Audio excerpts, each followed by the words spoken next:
She was lifeless and no crying, and she was blue.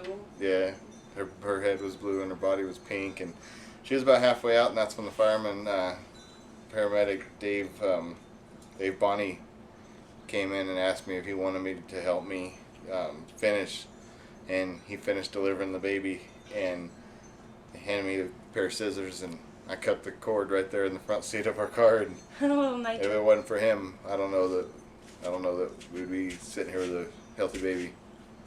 Well, I got up for work and actually reset my alarm for another few minutes in bed with Amber, and snooze. Yeah, I hit snooze, and she jerked the covers off of me and jumped out of bed, and I thought she was just trying to be meanie, and she got up and told me her water broke, and I didn't believe her until I physically saw it on the other side of the bed myself, and I loaded Caitlin up and took Caitlin to her parents' house, and by the time I got back here, she had already called me twice wanting to know where I was at, so I knew things were getting a little bit more time sensitive at that point, and we came back to the house, and she was stalling around and trying to get her in the car, and she told me that she wanted epidural, which was one thing she was 100% against, so I knew that we were in trouble. And she was dead set on us getting her to Redlands Community Hospital, and we started going down the 138, and she had me passing people and driving as fast as the car could go, and almost to the 15 I dialed 911 because we were trying to find the closest hospital, and by the time that we passed the truck scales, the operator was telling me that I need to get pulled over and see if there's a baby coming out. So I pulled over off of the Kenwood exit just underneath the southbound overcrossing, and once I checked to see if there's a baby coming out, I didn't see anything, and they told me paramedics were still on their way, and a couple seconds later Kacey's head popped out.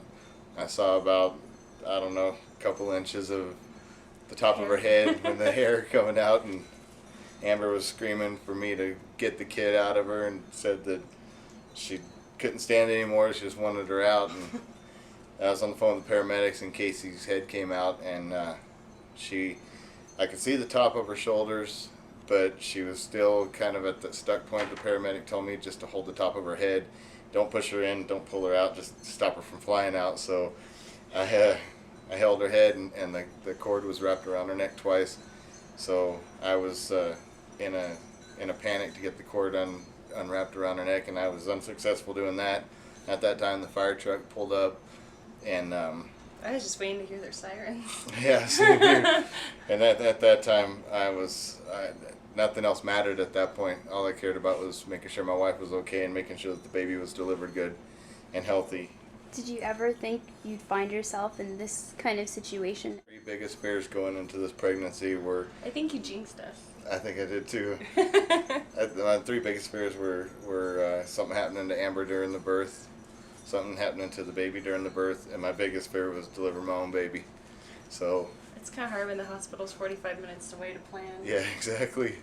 So I'm glad I got to do it, though. It's a once-in-a-lifetime experience. It was just a relief knowing that the fire station was that close, and then that you were able to get there so fast and help him out, because he did start to panic at the last second, didn't know quite what to do, and I couldn't help him for anything. You know, everybody always says to expect the unexpected, but this is true. I mean, this puts... Yeah, the firemen were great helping him out. Yeah, and calming him down.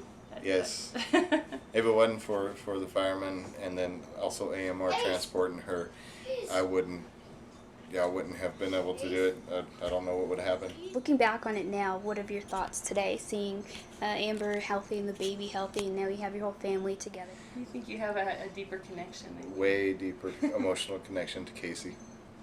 I mean, she's precious.